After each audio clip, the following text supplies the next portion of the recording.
बड़ी खुशी हो रही है इस बात की कि मैं शायद एक दो बार पहले भी जिक्र कर चुका हूं, इस मताना गांव के अंदर जब शायद मेरी उम्र 10-12 साल की होगी, हमारे गांव के अंदर एक माईधन नाम का एक प्रेमी होया करता था जो कुछ भजन बाणियां किया करता था। कभी 15 दिन में, कभी 10 दिन में, कभी कभी उसके जैसी मौज उठती थी तो वो 5-7 शब्द बाणी सुनाया करता था। हमारे गांव में सत्संग के नाम को जाना नहीं करते थे। उसके दौरान महाराज 600 मस्ताना जी के कदम यहाँ इस मताना गांव के अंदर पड़े। सन 66-67 के लगभग की बात है। 2 बार यहां आए वो, और उसके बाद ऐसी दया मेहर सतगुरु की हुई कि यहाँ इस मताना गांव के अंदर उस दिन से लेकर आज तक जो है वो बरसात की तरह जड़ी सी लगी हुई है। जितनी भी बाड़ियां संत पदवी पे आई है, मेरे ख्याल से शायद एक ब्यास की गद्दी को छोड़कर बाकी सब संत यहाँ इस मताना गांव के अंदर अपना प्रोग्राम दे गए। महाराज नूर सिंह जी सन 75 के अंदर इस मताना गांव के अंदर आए और 9-10 महीने तक अपनी अमृत रूपी वचनों की वर्षा करते रहे। उस वक्त का उनका एक वचन है कि ये मताना तो सारा सतलोक का वासी है। तब हम यूं सोचा करते थे कि यहाँ इनके पास तो 150 आदमी आते हैं, मताना से सारा गांव मताना ये जो है सतलोक का वासी कैसे हो जाएगा। लेकिन किसको पता था इस बात का।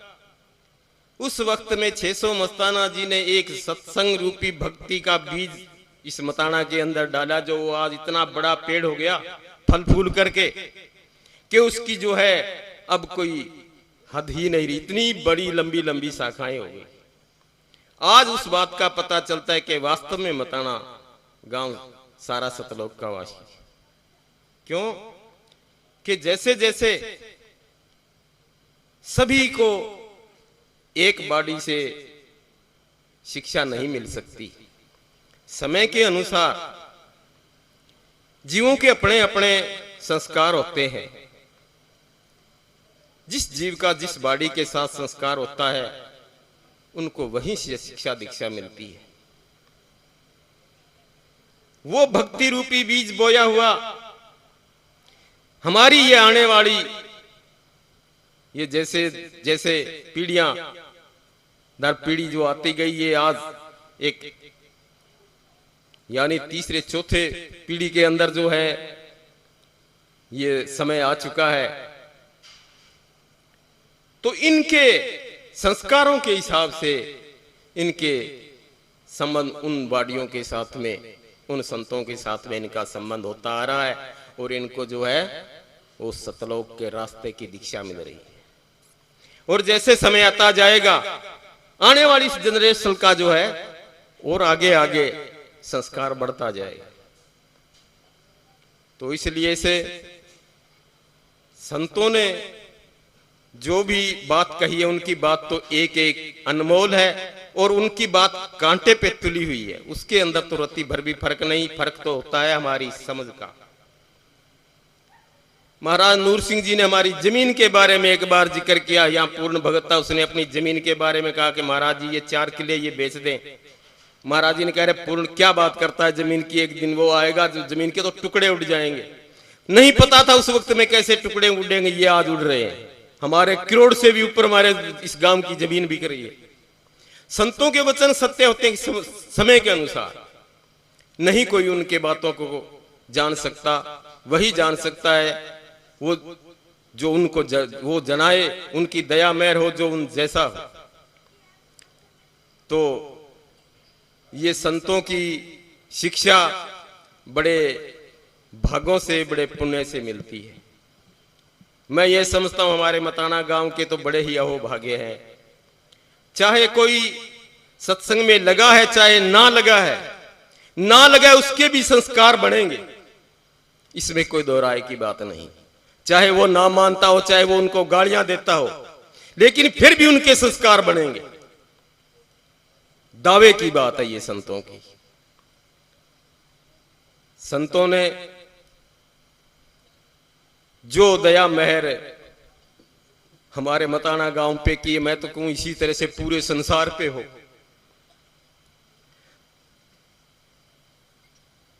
क्यों कि आज यहां हम कुछ भी नहीं जानते, कुछ हैं भी नहीं, और मैं ये कहूं सभी से मेरी हाथ जोड़ के प्रार्थना कि वो मुझे कुछ माने भी ना, क्यों मैं कुछ लायक हूं ही नहीं। लेकिन आपके बीच में जो खड़ा हूं तो ये उन्हीं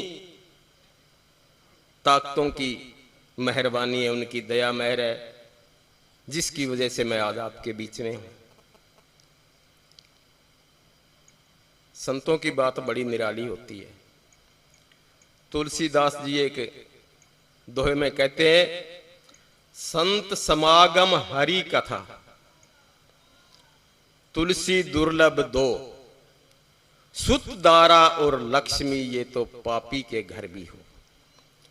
कि संतों के साथ में मेल जोल और उस परमात्मा के नाम की भक्ति,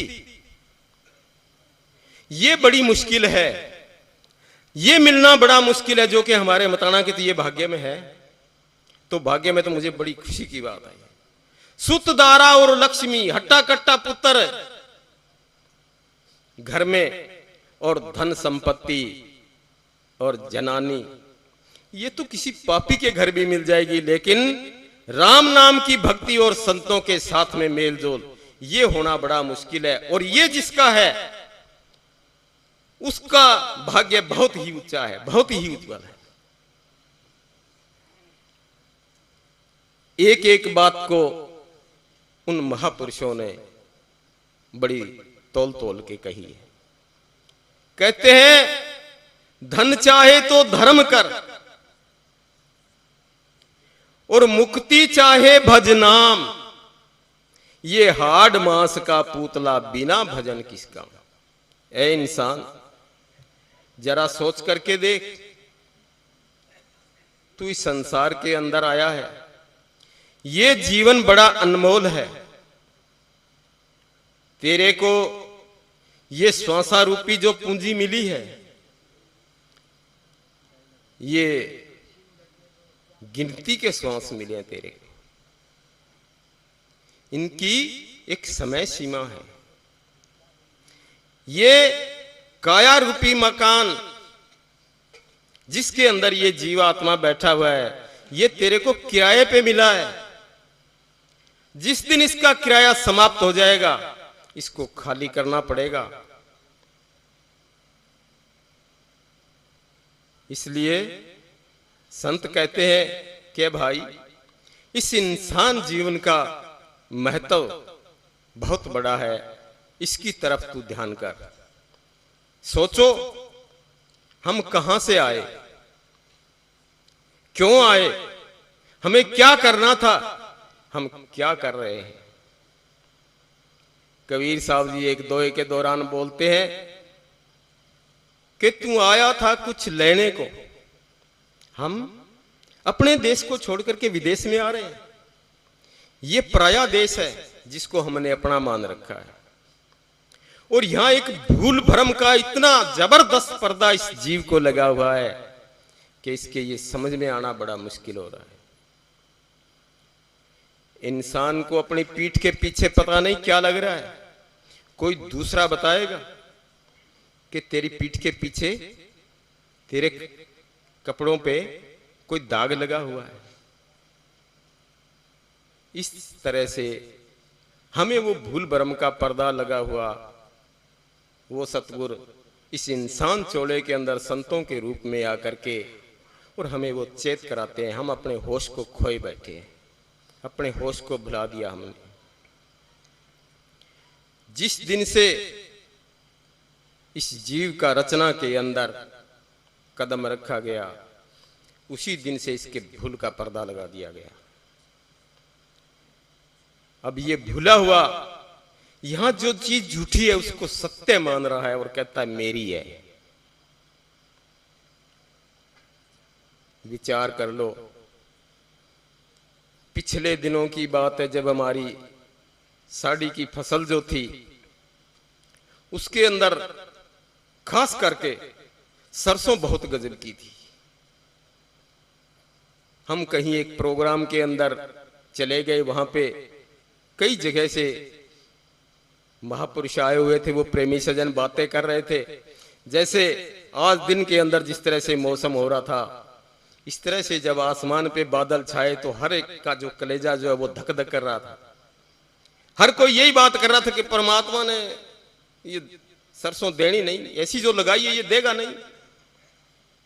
अरे हमने 2-3 बार इस बातों को सुनकर के मैंने उनसे एक सवाल किया, भाई ये सरसों करी किसने थी इस तरह की? तुमने करी है क्या? एक दूसरे की तरफ देख के यूं चुप हो गए। अरे भाई जिसने करी है वो देगा तो देगा, नहीं देगा तो नहीं देगा, क्यों सूख रहे हो तुम? लेकिन इस जगह पे खड़ा होना कोई आसान बात है क्या? नहीं है। ये उसी की है, उसको देना है, नहीं देगा तो नहीं देगा। लेकिन हमने अपनी मान रखी है कि मैंने करी है। ये नहीं याद हमको उस मालिक की कि मालिक भी कोई कुछ है क्या? वो मालिक कब याद आता है? वो जब याद आता है जब हम किसी दुखों के अंदर घिर जाते हैं बुरी तरह से, तब मालिक याद आता है। जब कोई बुरी तरह से दुखों के अंदर घिरता है तो वो फिर कहता है मालिक मैंने ऐसा क्या कर दिया, मेरे ऐसे क्या कर्म हो गए, मेरे को ऐसा क्यों दुखी कर रखा है तो हमारे कर्म, इसमें कोई शक वाली बात नहीं। लेकिन हम भूले हुए हैं, इन बातों की हमें याद नहीं।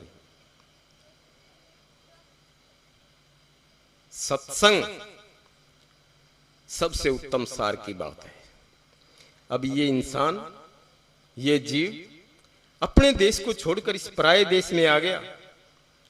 जब तक इस पराये देश को छोड़कर ये अपने देश नहीं लौट जाता, इसको सुख शांति कभी मिल ही नहीं सकती। ये जो संसार है, इस संसार के अंदर इसको एक मृग तृष्णा लगी हुई है। जैसे मृग को तृष्णा लगी हुई होती है, जब वो प्यासा होता है तो वो दौड़ दौड़ करके कभी इधर दौड़ता है कभी इधर दौड़ता है कि वहां पानी होगा, वहां पानी होगा। लेकिन पानी तो जहां है वहां मिलेगा। लेकिन मृग तृष्णा लगी हुई है इसको कि किसी तरह से धन इकट्ठा हो तो उसके अंदर मेरे को सभी तरह की सुख सुविधा मिल जाए। विचार कर लो, रुपए पैसे से हमारे संसारिक कुछ काम तो सर सकते हैं, लेकिन ये नहीं होगा कि हम इस संसार के दुखों से छूट करके हम सदा के लिए उस सुख की दुनिया में चले जाएं। नहीं होगा कभी। विचार कर लो, एक इंसान चौड़े के अंदर जो सबसे श्रेष्ठ बताया गया 1,84,000 के सिर का मोड़, वो इस जगह पे इतना दुखी है तो बाकी योनियों का क्या होगा? 84 लाख योनियों के अंदर नजर मार करके देख लो, आप अपने अंदर झांक करके देखो, अपने अंदर आप अपने आप से बात करके देखो। ये देश बेगाना है। इस देश को छोड़कर अपने देश जाने के लिए संतों ने जितने भी ये सत्संग इस जीव के लिए उन्होंने समझाने के लिए अपने प्रोग्राम रखे।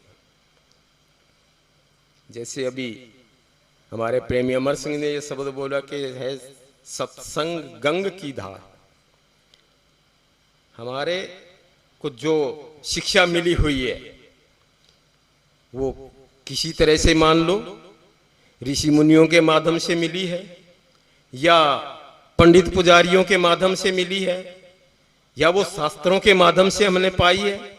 एक धारणा है हमारे अंदर कि जहां तीर्थ बने हुए हैं वहां कोई समय में वहां कोई ताकत आई और उसने अपना खेल किया, अपने समय पे अपना खेल किया और वो करके अपने चलते बने। आज हम उसी जगह पे उसको मान करके हमारे अंदर ये धारणा है एक कि अगर फला तीर्थ पे जाकर के स्नान किया जाए तो हमारे किए हुए पाप जो है वो धुल जाएंगे। और जैसे 68 तीर्थों की बात करते कि अगर 68 तीर्थों का स्नान किया जाए तो फिर मुक्ति को प्राप्त हो जाए। इस शब्द के द्वारा ये शब्द क्या इशारा कर रहा है कि है सत्संग गंग की धार, कोई नहावेगा नहावणिया, कि उस गंगा के अंदर अगर नहाए तो हमारे पाप धुल जाएंगे। मेरे को इसी बात पे एक कबीर साहब जी का दिया हुआ प्रसंग याद आ रहा है। एक बार ब्राह्मण लोग और ब्राह्मणवादी मिलकर के तीर्थों पे स्नान करने का प्रोग्राम बना करके चले।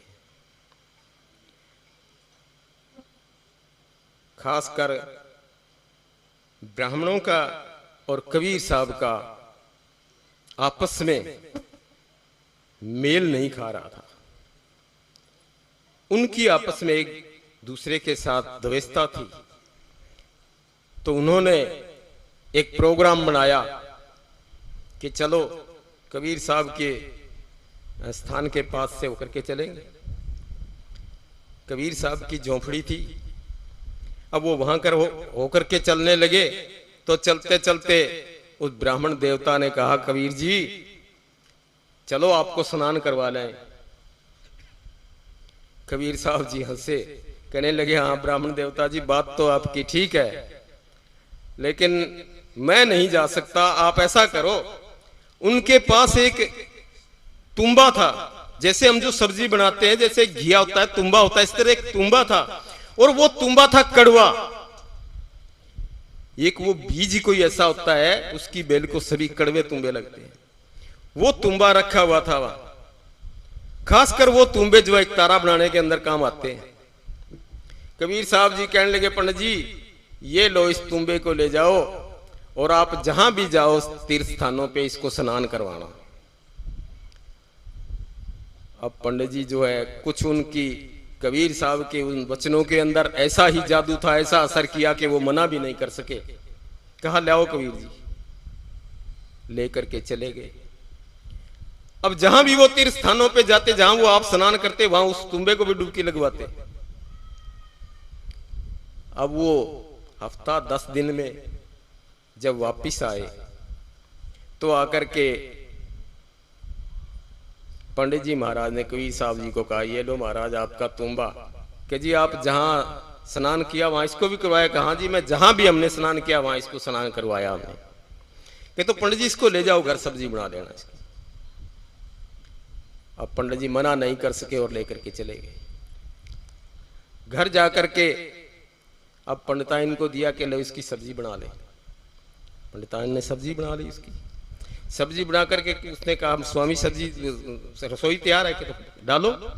रसोई परोस दी। जब पंडित जी खाने लगे, मुंह के अंदर ग्रास रखा तो मुंह खारा हो गया। थूक दिया, थूकना ही था। सोचा शायद कहीं नमक की डली आ गई होगी साथ में। दूसरी बार ग्रास तोड़ करके फिर मुख में डाला तो फिर खारा लगा, फिर थूक दिया। पंडिताइन कहने लगी, क्या बात है सोना, कि सब्जी पता नहीं नमक ज्यादा है, क्या बात है, कड़वी लग रही है मेरे को। अब उसने भी जब उसका टेस्ट लिया तो वो कहने लगी, ये तो महाराज, ये तो जो तुम्बा जिसकी हमने सब्जी बनाई है वो तुम्बा ही खारा है, ये तो सब्जी सारी खारी है। कि तू गिराओ इसको बाहर फेंक दिया। 2, 4, 5, 7, 10 रोज के बाद में जब पंडित जी कबीर साहब जी से मिले तो कबीर जी ने पूछा कि पंडित जी उस तुम्बे की सब्जी कैसी बनी? तो पंडित जी देवता कहने लगे, महाराज वो तो खारी थी बिल्कुल, वो तुम्बा खारा था।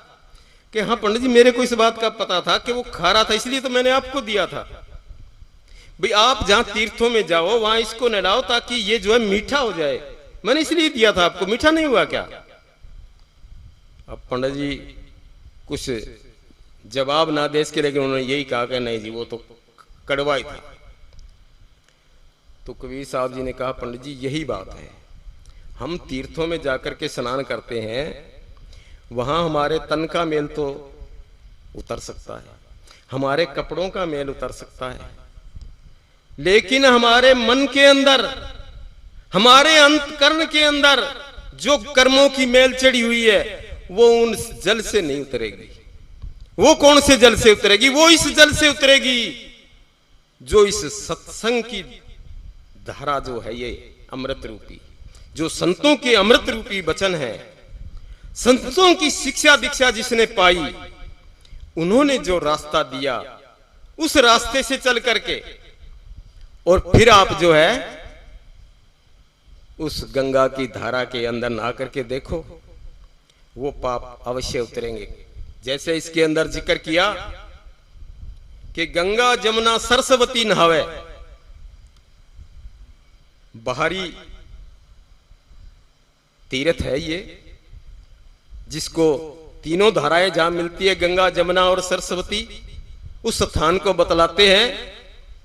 यूपी के अंदर वो इलाहाबाद के अंदर है, जिसको प्रयाग कहा है। तीनों धाराएं जहां मिलती है, गंगा जमुना और सरस्वती, उनका जब वो समय आता है, कभी आप भी जाकर के देख लेना, इतने लोग वहां जाते हैं नहाने के लिए कि इसके अंदर जो है डुबकी लगाने से पाप कर्म धुप जाते हैं।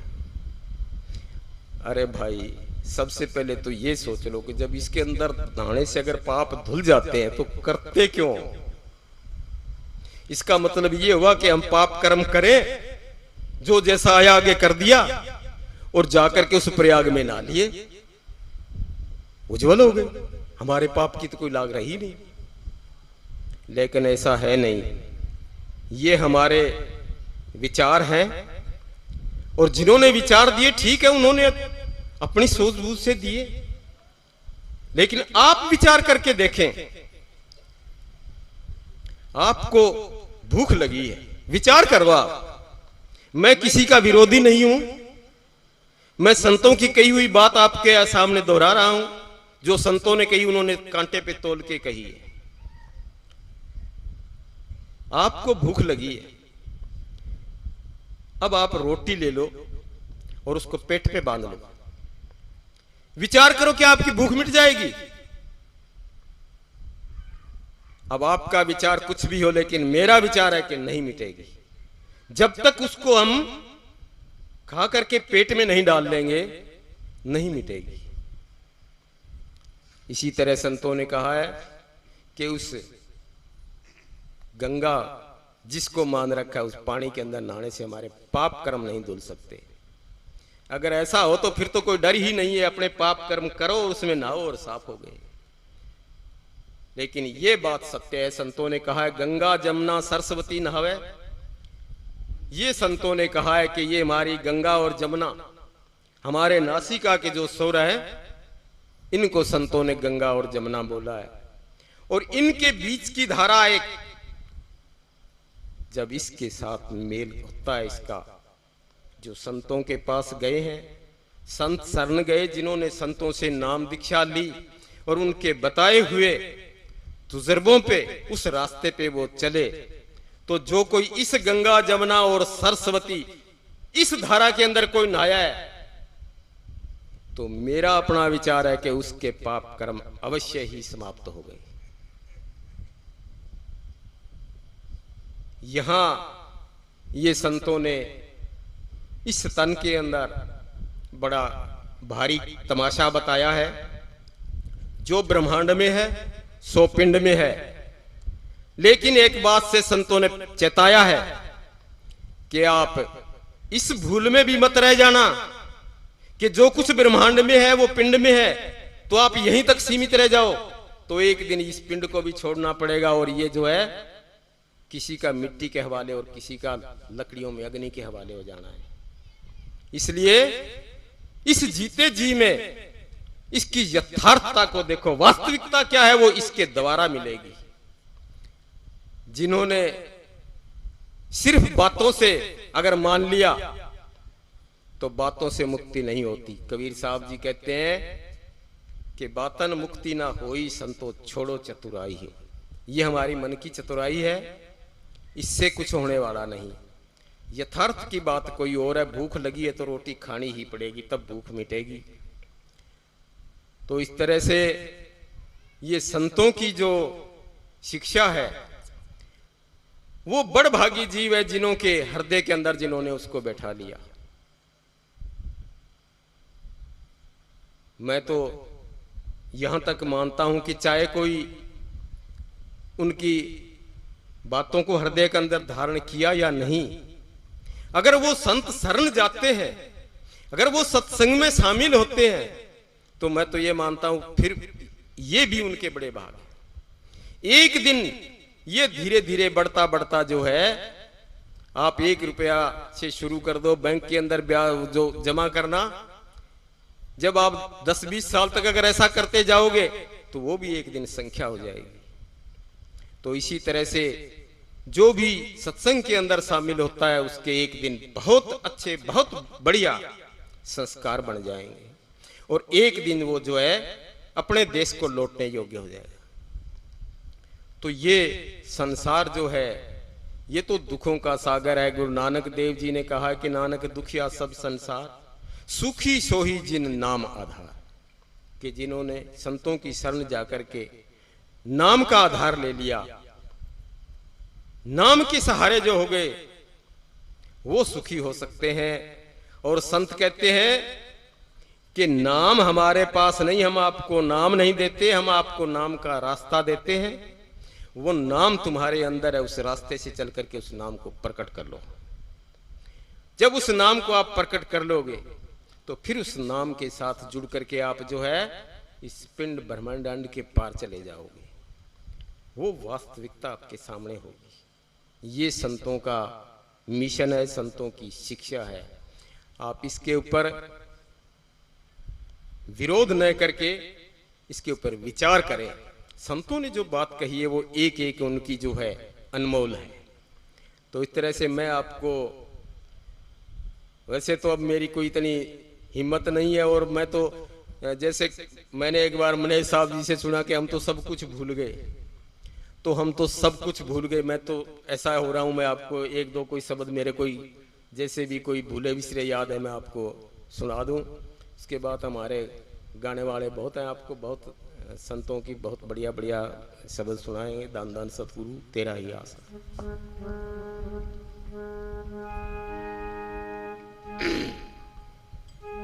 तीन का बजा हुआ है।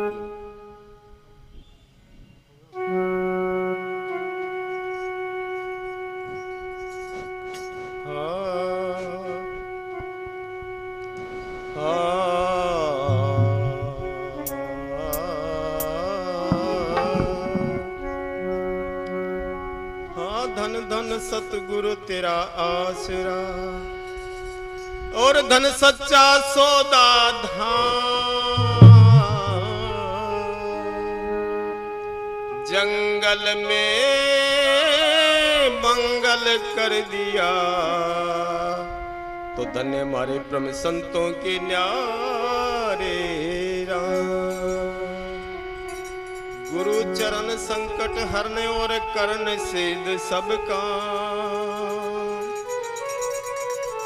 सवास सवास में सुमरिए, तो मेरे मने अपने सतगुरु जी का नाम।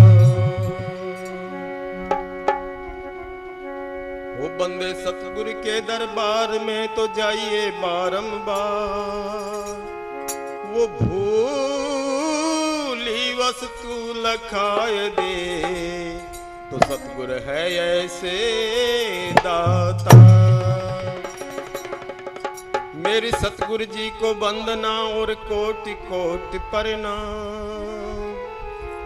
एक कीट न जाने भृंग को, तो सतगुरु कर ले वो आप समान। 600 मस्ताना जी सतगुरु मेरे, और मैं हूँ तुम्हारा दास। शीश नवाऊं तुम्हारे चरणों में, तो भरा मेरी आत्मा में प्रकाश।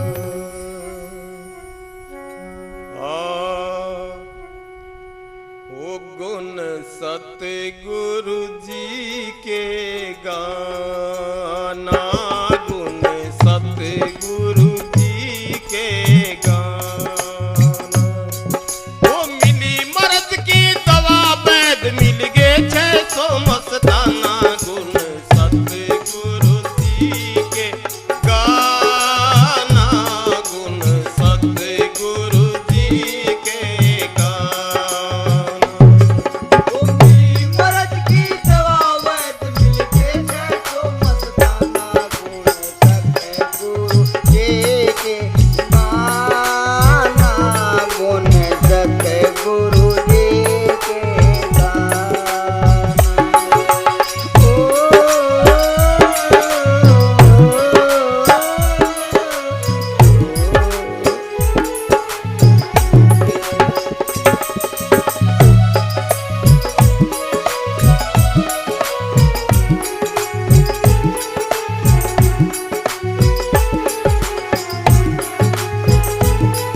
गुरु जी का देश दीवाना, जा पर बसता मोद जमाना, कट जाए कर मैं कले, कैसे सुमतना उस देश चलो, जा मिट जा आवन जाना, गुण सतगुरु जी के गाना, गुण सतगुरु जी के गाना।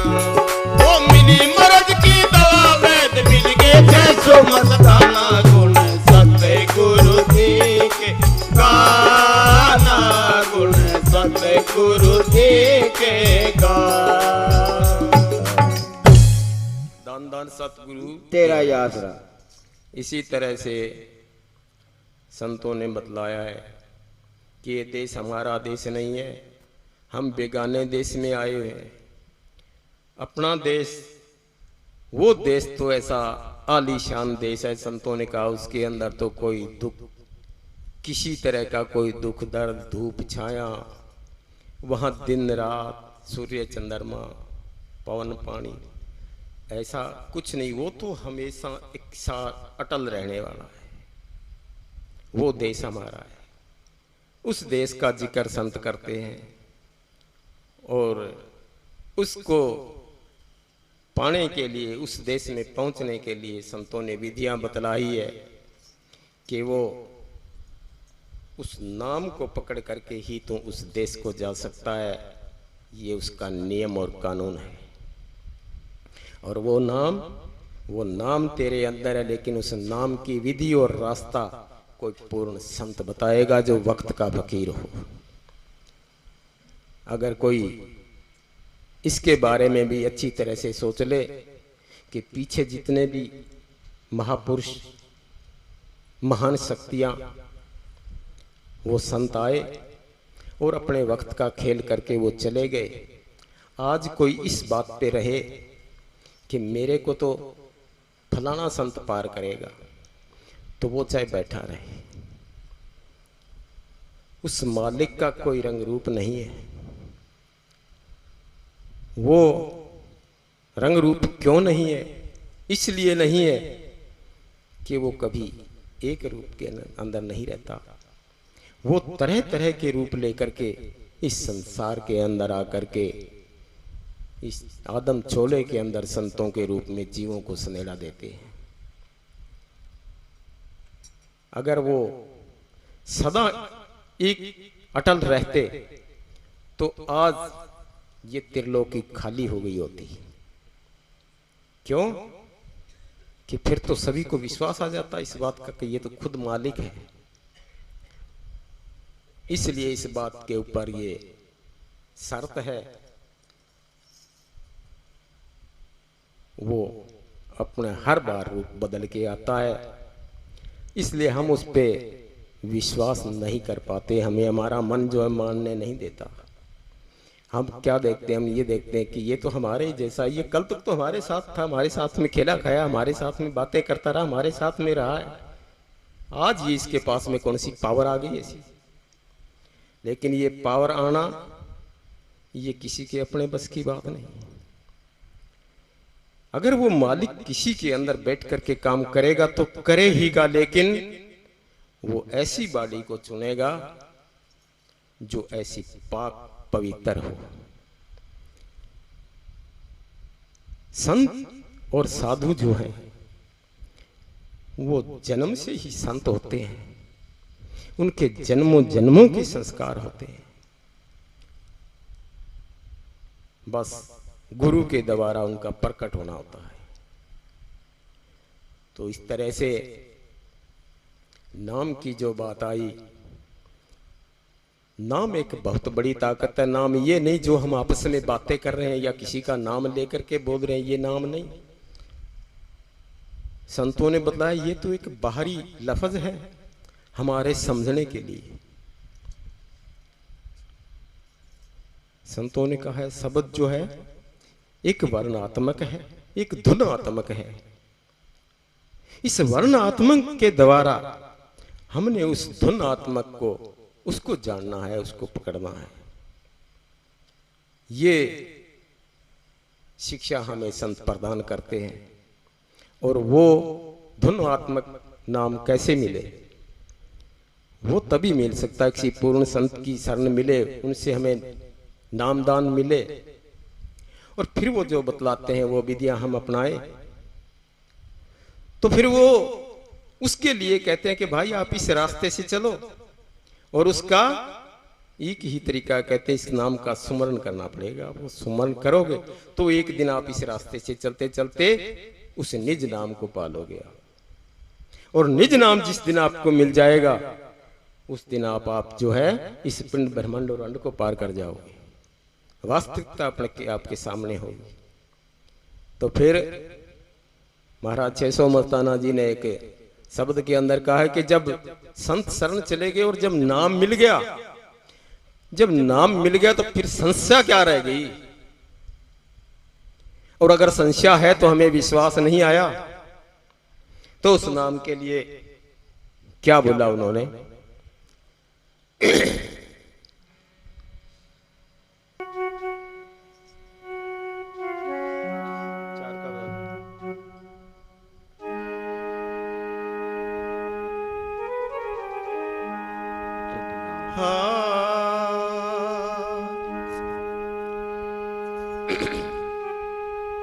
वो जब नाम लिया तो हटना क्या, जब नाम लिया तो हटना क्या। अरे नाम लिया कोई चोरी नहीं की, वचन मिले तो फिर हटना क्या। जब नाम लिया तो हटना क्या, जब नाम लिया तो हटना क्या। नाम लिया कोई चोरी नहीं की, वचन मिले तो फिर हटना क्या। जब नाम लिया तो हटना क्या, जब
वचन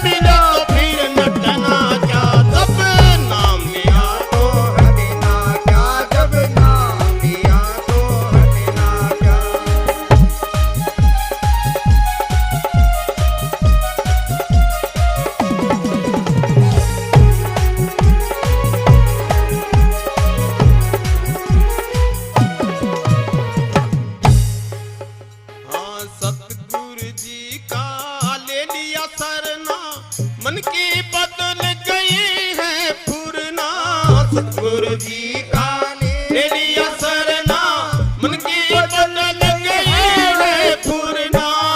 जंग काल बली से होगा करना, जंग काल बली से होगा करना, सूरवीर बन मिटना क्या जब नाम लिया तो क्या, जब नाम लिया तो हटना क्या।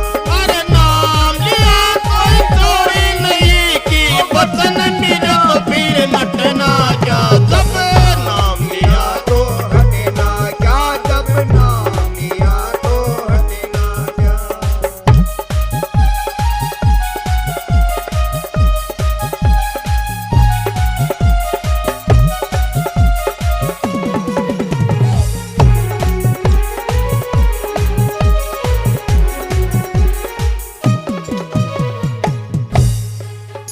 हाँ सतगुरु जी का देश दीवाना, जहाँ पर बसता मौत जमाना, सतगुरु जी का देश दीवाना, जहाँ पर बसता मोर जमाना, 600 मताना कहे सतगुरु मिल गए, 600 मताना कहे सतगुरु मिल गए, फिर और भी गए लली पटना क्या, जब नाम लिया तो हटना क्या, जब नाम लिया तो हटना क्या। वो नाम लिया कोई चोरी नहीं की, वचन मिले तो फिर नटना क्या, जब नाम लिया तो हटना क्या, जब नाम लिया तो हटना क्या।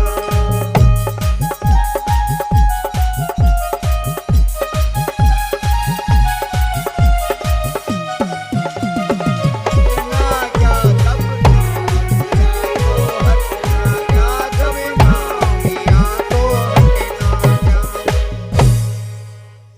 प्रेमियों, धन धन सतगुरु तेरा। संतों का ऐसा विचार है, बहुत से प्रेमी हैं हमारे, सत्संग में चले गए, नाम ले लिया और फिर उस नाम पे कोई गौर नहीं। मैं छोटी सी उम्र में ही था महाराज, 600 मस्ताना जी के समय की बात है।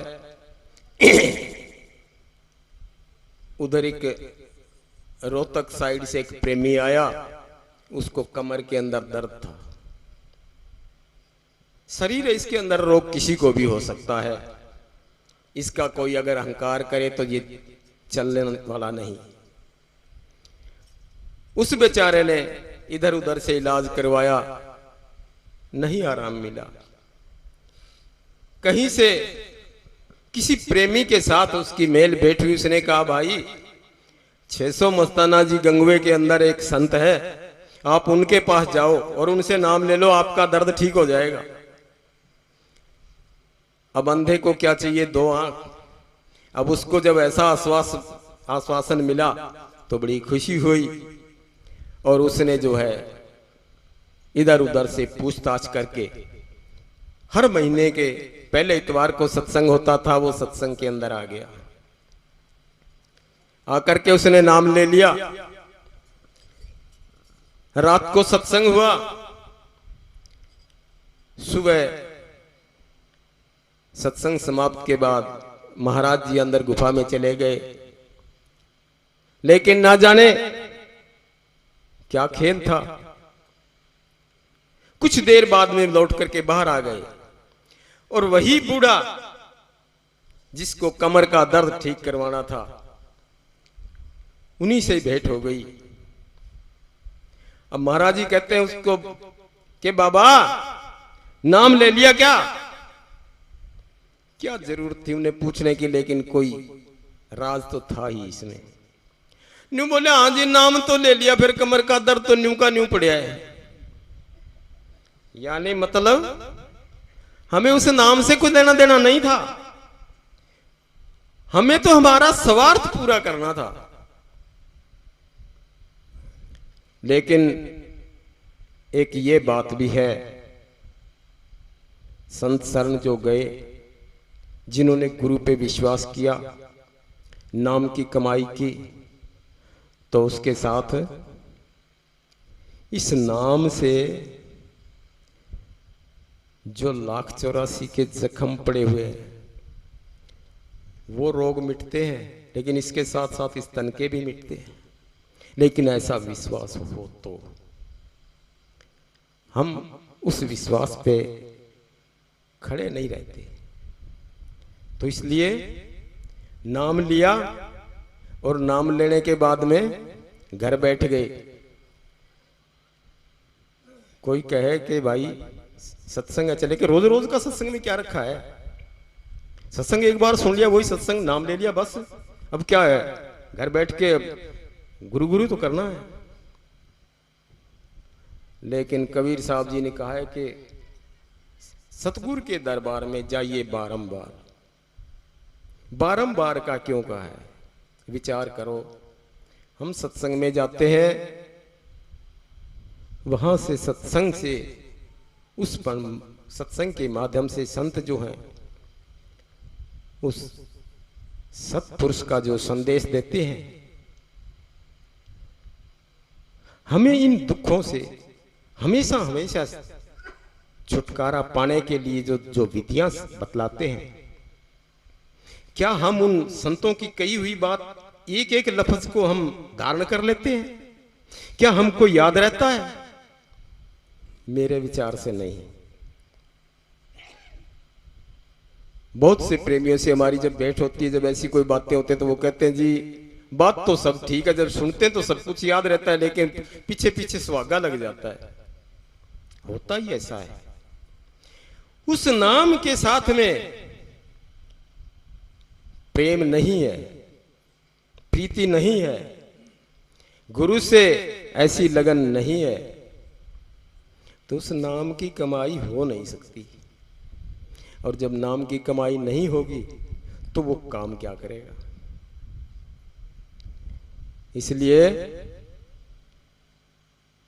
संत कहते हैं कि भाई उस नाम को प्रेम प्रीति से, जब प्रेम से उसको तू अपना लेगा तो फिर देख उसके जो है अलग ही रंग ढंग होंगे। तो 600 मस्ताना जी कहते हैं कि उस प्रेम से प्रीत जो है वो लगानी कठिन है, आसान नहीं इतनी।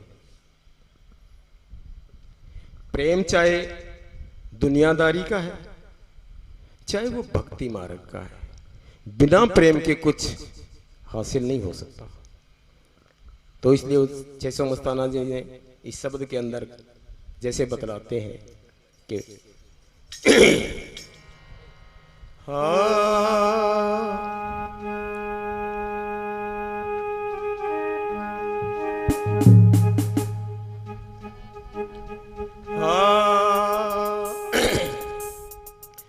प्रेम से पीत लगाना कठिन है, प्रेम से पीत लगाना कठिन है, नाम की ज्योति जगाना कठिन है, हाँ जी कठिन है, बड़ा कठिन है, प्रेम से पीत लगाना कठिन है।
पत्थर दर्द से रो सकता है, लोहा पानी हो सकता है।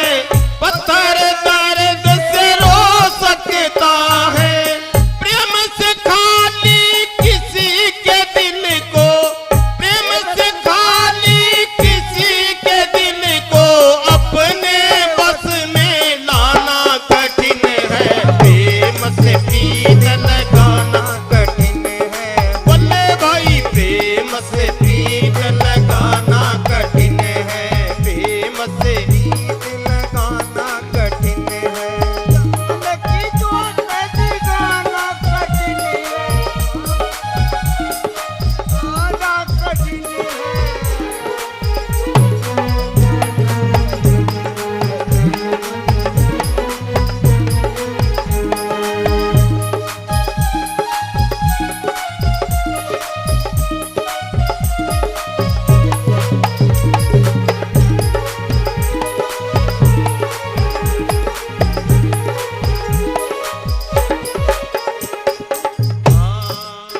जहर भरे अमृत को पीना, सहन सहन जग माही जीना।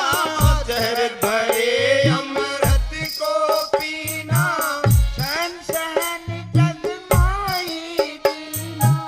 प्रेम की ज्योति पे जल मरना, प्रेम की ज्योति पे जल मरना। जल कर राख होना कठिन है, प्रेम से प्रीत लगाना कठिन है। प्रेम से प्रीत लगाना कठिन है, प्रेम की ज्योति जगाना कठिन है।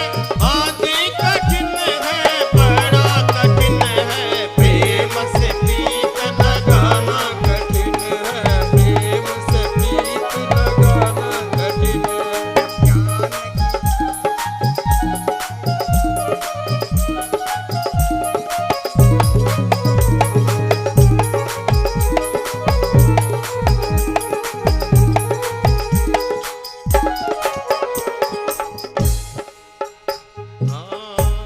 राम नाम बिन सब जग रोगी, शब्द बिना मुक्ति ना होगी। राम नाम बिन सब जग रोगी, शब्द बिना मुक्ति ना होगी। चाहे कोई सिद्ध हो या योगी, चाहे कोई सिद्ध हो या योगी, शब्द का रंग चढ़ाना कठिन है। प्रेम से प्रीत लगाना कठिन है, प्रेम से प्रीत लगाना कठिन है। और जान की चोट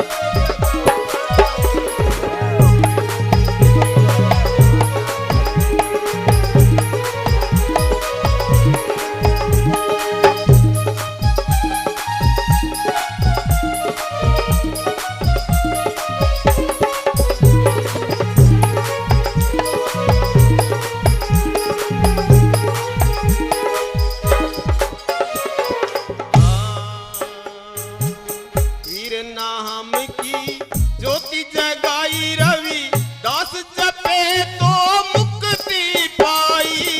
वीर नाम की ज्योति जगाई रवि दास जपे तो मुक्ति पाई।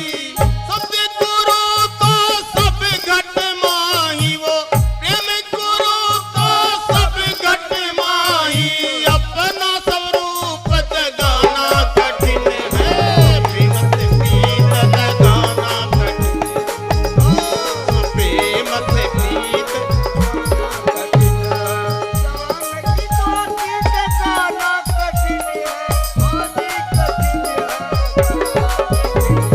प्रेम से प्रीत लगाना कठिन है, प्रेम से प्रीत लगाना कठिन है।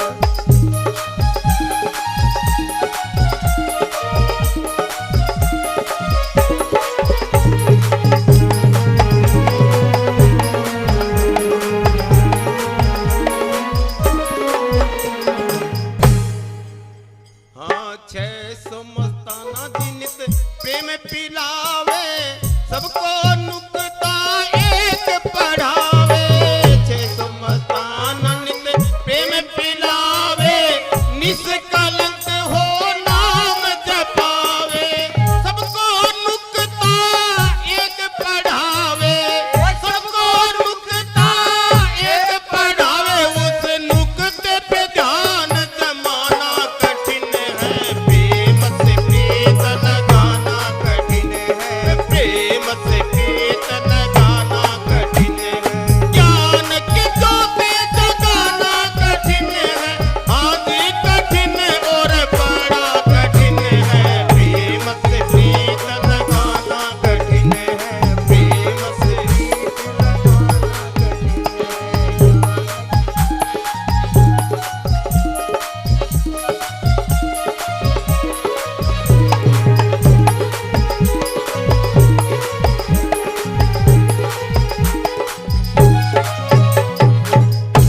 दानदान सतगुरु तेरा ही आसरा। तो ऐसे संतों ने कहा है कि ये इतना आसान रास्ता नहीं, बड़ी मुश्किल है। हमें संसारिक लेवल पे, संसारिक व्यवहार में अगर किसी से लेना देना कुछ करना पड़ता है तो वो प्रेम के बगैर नहीं हो सकता। अगर प्रेम है तो आप किसी से अपना कोई भी काम जो है वो निकाल सकते हैं। अगर आप उससे बैर विरोध करके, उससे कड़वाहट करके क्या आप उससे काम ले लोगे? कभी नहीं होगा ऐसा। देखो, प्रेम की रीति बहुत मुश्किल है। ये भक्ति जो है, संतों ने कहा कि ये तो आशिक और माशूक का रास्ता है। उदाहरण के तौर पे संतों ने कहा भी है कि जैसे लैला और मजनू के बारे में संत उदाहरण देते हैं, चाहे वो बाहरी प्यार था, तुच्छ था, वो कुछ नहीं, लेकिन उसका उदाहरण देते हैं। लैला और मजनू का प्यार था आपस में, कुछ दिन बीत गए, लैला जो है मजनू को मिली नहीं, तो बड़ी उचाट उसके दिल के अंदर हो रही थी। तो बाहर निकला मजनू, किसी से पूछा कि आपने लैला को देखा? तो किसी ने कहा हाँ देखा। कि कहां, किस रास्ते से इधर गई है? कहते हैं वहीं खड़ा हो गया। वो इधर गई है तो कभी वापस तो आएगी। खड़े खड़े दीमक चढ़ गई। कोई जमींदार आया, उसने आकर के देखा कोई लक्कड़ है, कोई सूखा जिसको दीमक लग रही है, लाठी से उसके जो ठुगा लगाया तो अंदर से आवाज आई कि कौन? लैला। ये स्थिति संतों ने कही है कि भक्ति मार्ग भी ऐसा ही है। अगर इतना प्रेम, ऐसी प्रीति अगर हो तो भक्ति मार्ग पे चढ़ा जा सकता है, अन्यथा बड़ा मुश्किल है, इतना आसान नहीं। तो इसी तरह से, इसी बात के संदर्भ में मैं आपको एक कबीर साहब जी का शब्द सुना रहा हूं। कबीर साहब जी प्रेम के बारे में क्या बोल रहे हैं? हाँ, प्रेम का मार्ग बांका रे। कहते हैं सीधा रास्ता नहीं है, आड़ा टेढ़ा है, समझने और विचार करने की बात है। प्रेम का मार्ग बांका रे, प्रेम का मार्ग बांका रे, इस मार्ग पे वही चढ़े कोई सूर लड़ाका रे। प्रेम का मार्ग बांका रे, प्रेम का मार्ग बांका रे, ओ इस मार्ग पे वही चढ़े कोई सूर लड़ाका रे। प्रेम का मार्ग बांका रे, प्रेम का मार्ग बांका रे, प्रेम का मार्ग बांका रे। मार्ग पे वो एक दे कोई बुलबुला करे प्रेम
प्याला जो पिए जी शीस दक्षिणा दे प्रेम प्याला जो पिए जी शीस दक्षिणा दे लोभी शीस ना दे सके जी लोभी शीस ना दे सके वो नाम प्रेम का ले नहीं है वो प्रेमी साचा रे नहीं है वो प्रेमी साचा रे प्रेम का मार्ग बांका रे प्रेम का मार्ग बांका रे वो इस मार्ग पे वही चढ़े जो सूर लड़ाता रे प्रेम का मार्ग बांका रे प्रेम का मार्ग बांका रे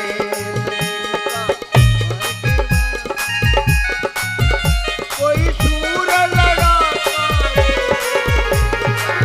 मार्ग बांका रे प्रेम का मार्ग बांका रे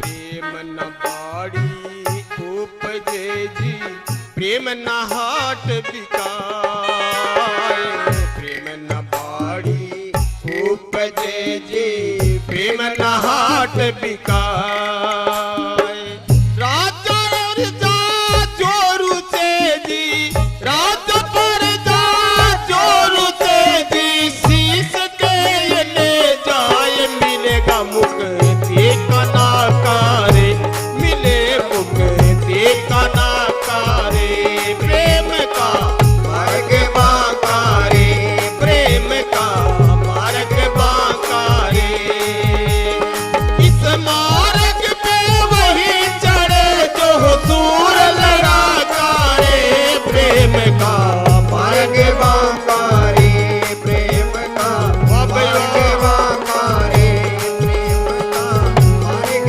बांका रे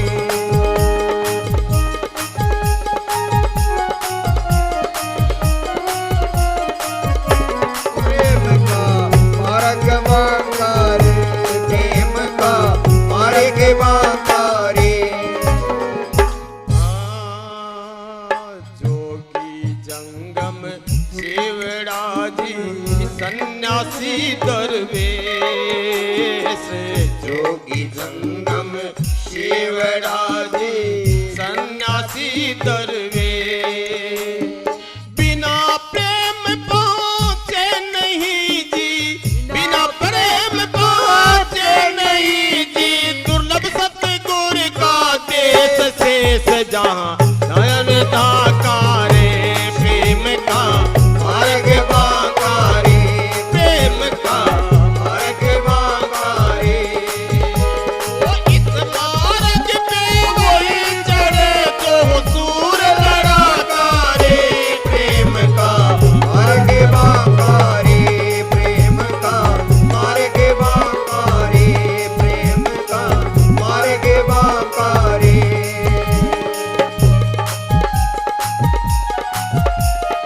सूर लड़ाका रे प्रेम का मार्ग बांका रे प्रेम का मार्ग बांका रे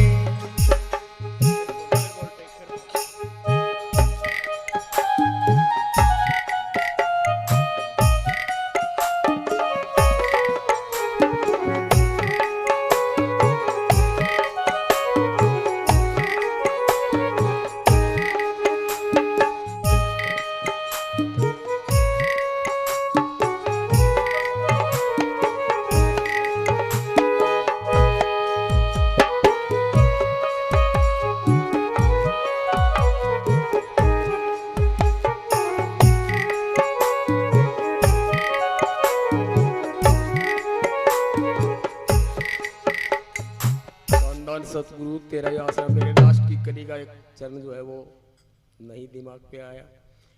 तो इस तरह से कबीर साहब जी कहते हैं कि प्रेम का मार्ग है वो बड़ा बांका टेढ़ा है। लेकिन विचार करें, क्या वो बांका टेढ़ा है? नहीं, वो बांका टेढ़ा नहीं है, वो तो बिल्कुल सीधा है। तो बांका क्यों कहा है उसने?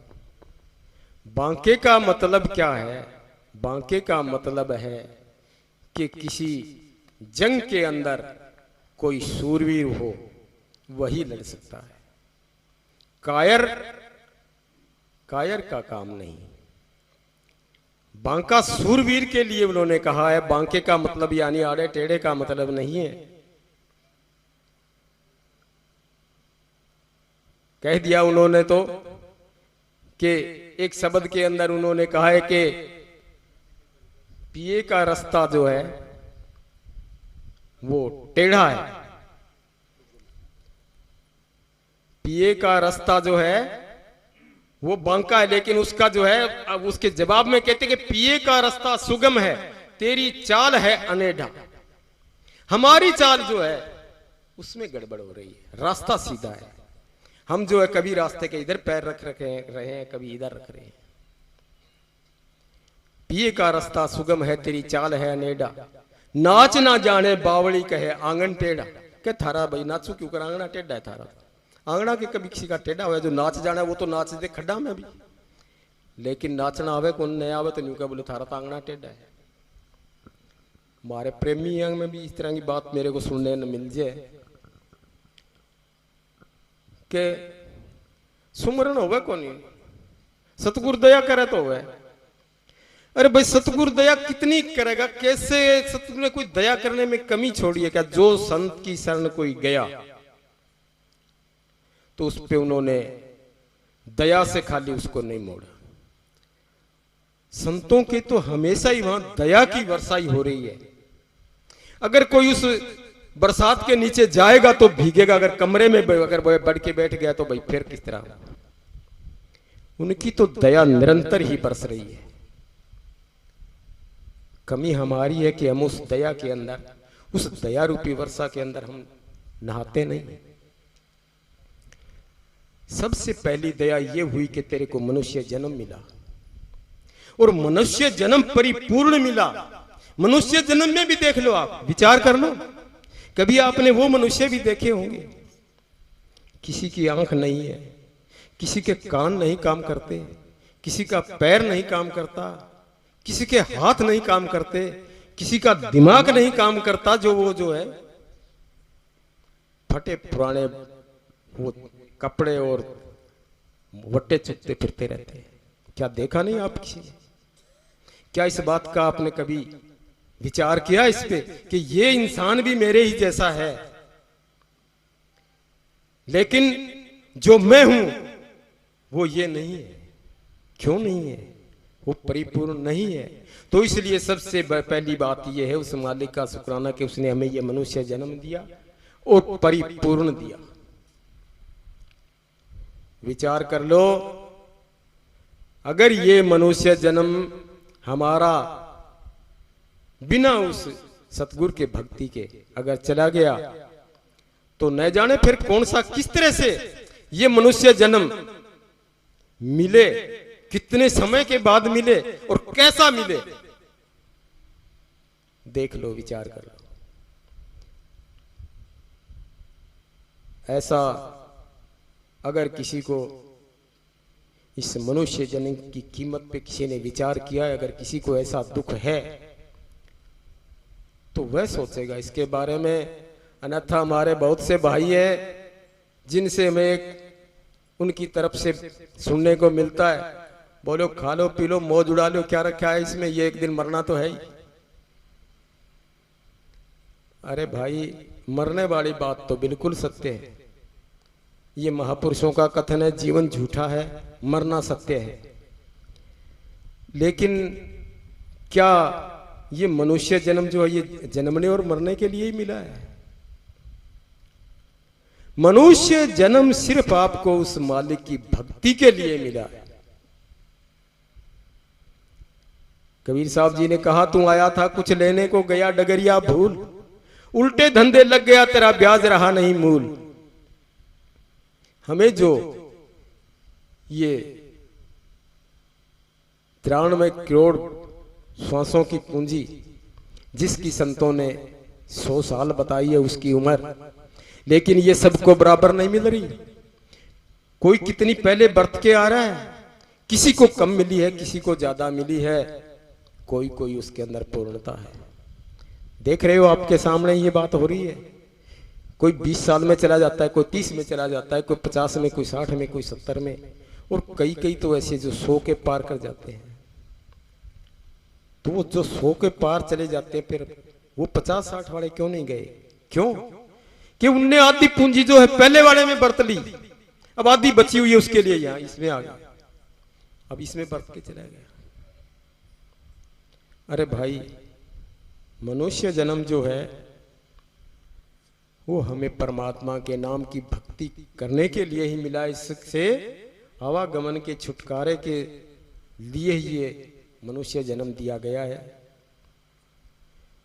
अब इसको हमने यूं सोच लिया कि चलो भाई एक दिन मरना है, तो भाई मरना तो है, वो तो बात सही है, लेकिन मरने के लिए संतों ने ये कहा कि तुम मरने से पहले मर, फिर देख इसका तमाशा। ये तेरे को जो ये समय दिया गया है, ये बड़ा अनमोल। संत ये विधि सिखाते हैं, अगर कोई सीखना चाहे, लेकिन वो कहते हैं नाम की दीक्षा देकर के भाई सुबह शाम जो है इस नाम का सुमरन करना है। संत कहते हैं हमें जो है हमारे 10वें हिस्से की कमाई जो भी कोई गुरु के नियमित हुआ है तो वो गुरु की सेवा में लगनी चाहिए। अब ये विचार कोई अपने अंदर करके देख ले कि हम उसका कौन सा हिस्सा लगा रहे हैं अपनी कमाई का। लेकिन इसके साथ एक ये बात भी गंभीरता से विचार करने की है, एक दिन रात के अंदर 24 घंटे होते हैं, उन 24 घंटों में से 10वां हिस्सा 2.5 घंटे वो भजन के लिए भी बनता है। क्या हम वो दे रहे हैं? अपने अंदर विचार करो। ये इस मनुष्य जन्म के लिए अगर इस मनुष्य जीवन के वास्तविकता को जानना है तो संत कहते हैं संतों की शरण जाकर के उनकी शिक्षा दीक्षा पा करके आप जीवित जी, मरने से पहले मरो। मरना तो एक दिन है। कबीर साहब जी कहते हैं मरते मरते जग मरा, जीते जी मरा नहीं कोई, जे कोई जीते जी मरे तो फिर मरना नहीं। ये संतों ने बड़े जोर देकर के पूरी तरह से खुलासा कर दिया। तो इस तरह से जो प्रेमी वो कहते हैं कि सुमन करें, कैसे करें, नींद आ जाती है। तो भाई नींद तो आएगी, क्यों कि नींद तो उसका पहला योद्धा है। तो कोई अगर कोई मालिक के नाम की भक्ति करना चाहता है, अपने आप को इस आवागमन के दुखों से छुटकारा पाने के लिए अगर मुक्त होना चाहता है तो उसके लिए तो अपने आप को कुर्बान करना पड़ेगा। जब तक हम अपनी कुर्बानी नहीं दे देते तो फिर इससे छुटकारा होता नहीं। हाँ, ऐसा जरूर हो सकता है कि आज हम इस जीवन के अंदर अगर कुछ शुभ कर्म कर रहे हैं, कुछ दान पुण्य कर रहे हैं, तो उसके लिए हमें कुछ सुख सुविधा मिल जाएगी, हम धन दौलत के मालिक बनकर के आ जाएंगे, लेकिन छुटकारा नहीं होगा। छुटकारा तो तभी होगा जब आप उस जीवित जी मरने वाले रास्ते पे चलोगे। तो इस तरह से मैं बहुत कुछ ही तो आपके सामने बोल गया हूं और अब मेरे पास बोलने के लिए नहीं बचा कुछ। मेरी एक ही अरदास है प्रेमियों से कि जो सत्संग संतों के साथ नहीं जुड़े हैं तो उन्हें सत्संग में जाकर के संतों के साथ जुड़ने की कोशिश करनी चाहिए। संतों ने जो कहा है उसका विरोध करने के बजाय उस पर विचार करना चाहिए। और जिनको संतों के साथ में जिसका मेल हुआ है, जिनको नामदान की दीक्षा मिली है, तो वह उस नाम की कमाई करने की कोशिश करें, भजन सुमरन करने की कोशिश करें। अगर आप इस पे जोर दोगे तो आपको एक बहुत बड़ी सफलता मिलेगी। आप एक विचार कर लो, किसी को भी किसी तरह की कोई शारीरिक तकलीफ होती है तो हम कहीं से भी हमें ऐसा समाचार मिले कि फलां जगह पे जो है इस बीमारी का झाड़ा लगाते हैं, हम वहां झाड़ा लगवाने के लिए जाएं और उस झाड़े से जो आराम आ जाता है, तो वो झाड़ा क्या है, इस पे आप विचार करो। वो झाड़ा क्या वस्तु है? अरे भाई वो वस्तु क्या है? वो एक शब्द है, चाहे वो कोई भी सीमा का है, किसी हद का है, उन्होंने उसको सिद्ध कर लिया। सिद्ध कर लिया उन्होंने, जो है झाड़ा लगाना शुरू कर दिया, उनका शब्द काम करने लग गया। मैं खासकर उन सत्संगी प्रेमियों से ये बात कहना चाहूंगा कि जिनको नाम दान मिला है वो उसको सिद्ध कर ले। उन्होंने जिन्होंने उस झाड़े वाले शब्द को सिद्ध किया है तो ये भी शब्द उससे बहुत उच्च कोटि का है, आप इसको भी सिद्ध कर ले। वो जो काम करता है ये उससे कई गुना बढ़कर के करेगा, लेकिन करोगे आप, सिद्ध करोगे तो होगा। उनका भी शब्द वो जो है अगर सिद्ध नहीं होता तो काम नहीं करता। तो इस तरह से आप इसको जो है सिद्ध कर ले, उसको कमा के, ये आपका कई गुना तक काम करेगा। तो इसी तरह से संतों ने इस संसार के अंदर इस अमोलक जीवन, इंसान के इस जीवन को सार्थक बनाने के लिए ये हमें जो जितना उपदेश दिया उन्होंने सत्संग के माध्यम से, भजनों के माध्यम से, कहानियों के माध्यम से, चुटकुलों के माध्यम से, जो भी हमें उन्होंने समझाने की कोशिश की है अपने अपने तौर तरीकों पे। चाहे संत कहीं भी हो, आप जो है किसी भी संत की सत्संग हो, सत्संग सुनो। मत ऐसे दायरे में बंद के बैठ जाना कि हमें तो वो गुरु मिला है, हम उसकी संगत में क्यों जाएं। अगर किसी को अंदर से इतना अनुभव हो चुका है कि हमें जगह जगह जाने की जरूरत नहीं, अनुभव जिसको हो चुका चाहे वो ना जाए, जिसने अंदर से पा लिया उसे कहीं जाने की जरूरत नहीं।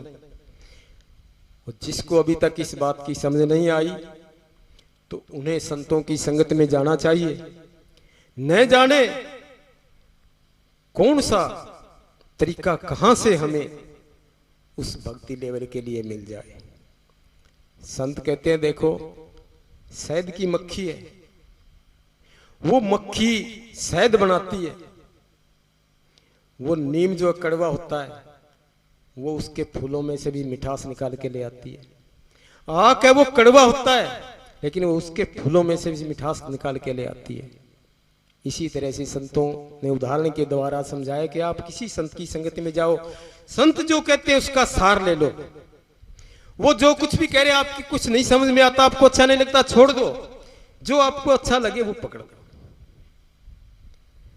ये संतों की बातें जो है आपको बहुत काम आएगी। मैं छोटी सी एक बात सुना दूं आपने कि इस सत्संग का और संतों के वचनों का क्या फायदा है। आप सब ने सुनी होगी, वो याद है सभी को होगी, नहीं याद है तो कुछ इक्का दुक्का बीच में होंगे तो वो सुन लेंगे, और जिनको याद है सुना सभी ने, मेरे हिसाब से तो सबको याद होगी, लेकिन उसको मैं दोहरा रहा हूं। आप जैसे मैंने भी किसी से सुना कि एक बार एक चोर था। अब चोर का तो काम ही चोरी करना था। चोरी करते करते उसका जो है अंतिम समय नजदीक आ गया।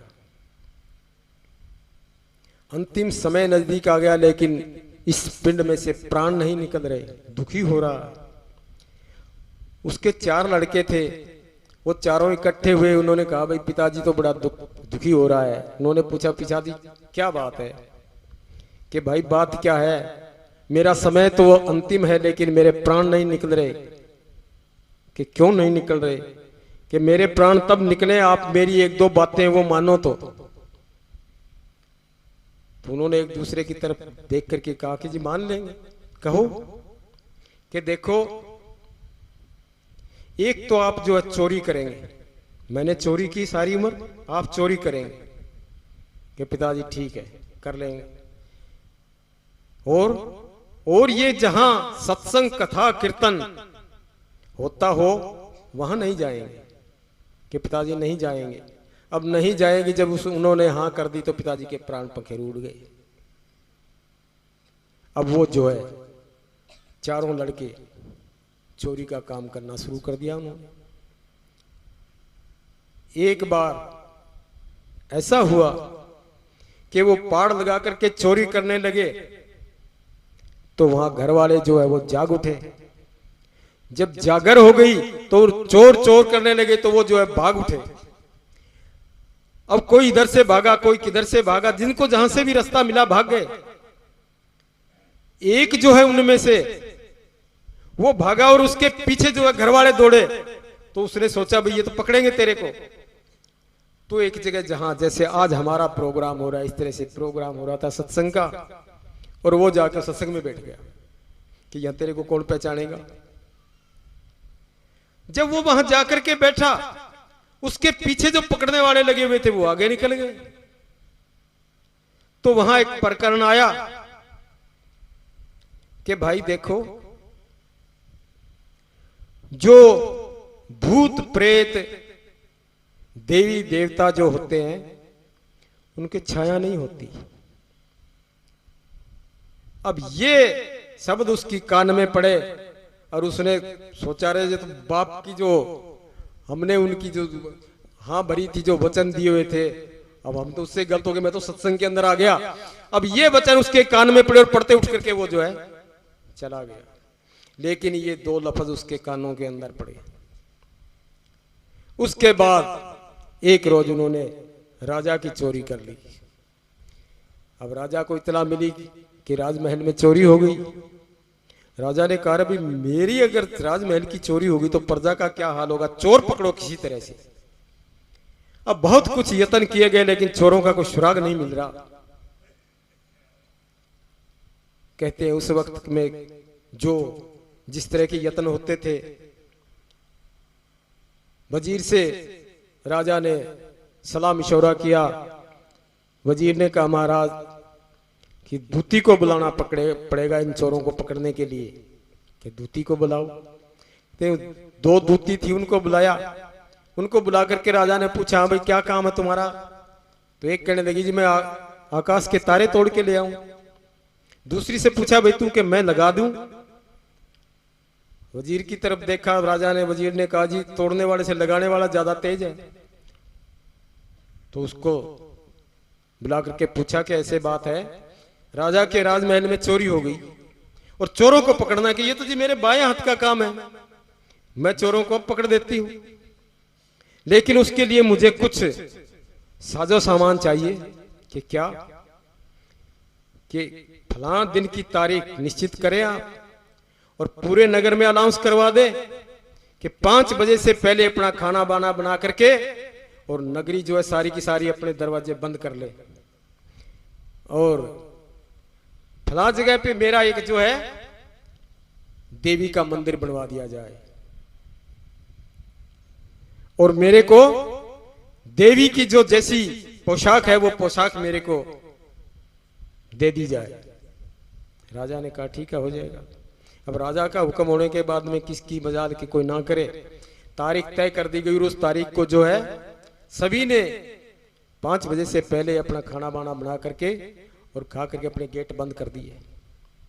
उसका मंदिर बनवा दिया गया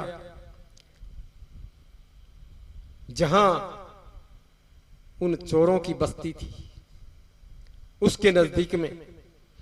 और वो जो है 14 की रात, और उसमें उसने अपना देवी का जो सारा श्रृंगार लगा करके और देवी का रूप धारण करके और वो उस मंदिर के अंदर चली गई। जब रात को आधी रात हुई तो उसने ललकारा उन चोरों को, कह रहे चोरों तुमने राजा की चोरी कर ली और तुमने जो मेरी कढ़ाई तक नहीं लगाई। अब जब उनके कानों में आवाज पड़ी वो एक दूसरे को उठाया करे, देवी प्रकट हो गई। अब जाकर के देखा वहां तो वो देवी जी मंदिर के अंदर थी। हाथ जोड़ के खड़े हो गए कि हे देवी माता, गलती हो गई हमारी गुनाह बख्श दो, हम आपकी कड़ाई लगा देंगे। अब वो जिसने सत्संग के अंदर जो वो 2 लफ्ज सुने थे, उसको याद आया कि वो सत्संग के अंदर जो है ऐसे बोल रहा था कि देवी देवता भूत प्रेतता को छाया नहीं होती, तो क्यों ना हम इसको मंदिर से बाहर बुला करके देखें। चांद की चांदनी रात है, अगर ये वास्तव में देवी नहीं है तो इसकी छाया होगी, और देवी है तो छाया होगी नहीं। तो उसने अपने 3 भाइयों को बुला करके कहा, भाई एक बात सुनो मेरी। कि क्या? कि एक दिन हमने ऐसे चोरी की और वहां जाकर हो गई, हम जब भाग पड़े थे तो मैं एक सत्संग हो रहा था, वहां जाकर के बैठ गया और मैंने ऐसे वहां पे जो है ये बात सुनी थी। तो क्यों ना हम देवी को अरदास करें, बाहर बुलाओ। अगर इसकी छाया है तो ये देवी नहीं है, वास्तव में ये कोई ना कोई जाल है। अब उन्होंने उसकी बात को बड़ी कुछ देर तक तो वो अटे रहे, लेकिन बाद में जो उन्होंने माना तो जाकर के सभी ने प्रार्थना की कि हे देवी माता, आप हमें बाहर आकर के दर्शन दे। जब आप प्रकट हुई है तो आप हमें दर्शन तो दें कम से कम बाहर आके। अब उसने सोचा, हाँ चोर जो है पूरी तरह से ये जो है इनको विश्वास आ चुका है। अब देवी जी जो है बाहर निकली तो वो ऐसे देखता है, क्योंकि उसने तो जो बात सत्संग के अंदर सुनी थी, उसने देखा जब वो चांद के ऊपर चांदनी से तो उसकी छाया तो होनी थी। उसने कहा, अरे भाई इसकी छाया पड़ रही है, ये देवी नहीं, मेरे को तो लगता है कोई जाल है। करे तुम मरवाएगा, ये देवी है वो सबको खत्म कर देगी। कि भाई तुम एक तरफ हो जाओ, मेरे को कर देगी, एक खत्म करेगी तो मैं तो इससे जो है ना ये एक बार इससे हेठ ऊपर होऊंगा। और ऐसा करके उसने जा करके उसका हाथ पकड़ दिया। अब जब उसका हाथ पकड़ा तो वो तो थी ही औरत, और उन्होंने जो है कहने लगा, भाई इसका मुद्दा मिटा दो, नहीं तो हमारा कुनबा सारा कोल्लू के अंदर पीट दिया जाएगा। अब उसको मार करके जमीन के अंदर गाड़ दिया और उनका पूरा कुनबा जो है बच गया कोल्लू में पीटने से। तो उसने कहा, देखो भाई आज के बाद हम चोरी नहीं करेंगे। मैंने सत्संग के 2 ही लफ्ज सुने थे जिससे आज हमारा पूरा परिवार जो है कोल्लू में पीटने से बच गया। अगर हम सत्संग में ही रहेंगे तो हमारा जीवन का कल्याण हो सकता है। तो इसी तरह से सत्संग के जो फल हैं वो संतों ने कहा बहुत ही ज्यादा इसके फल हैं।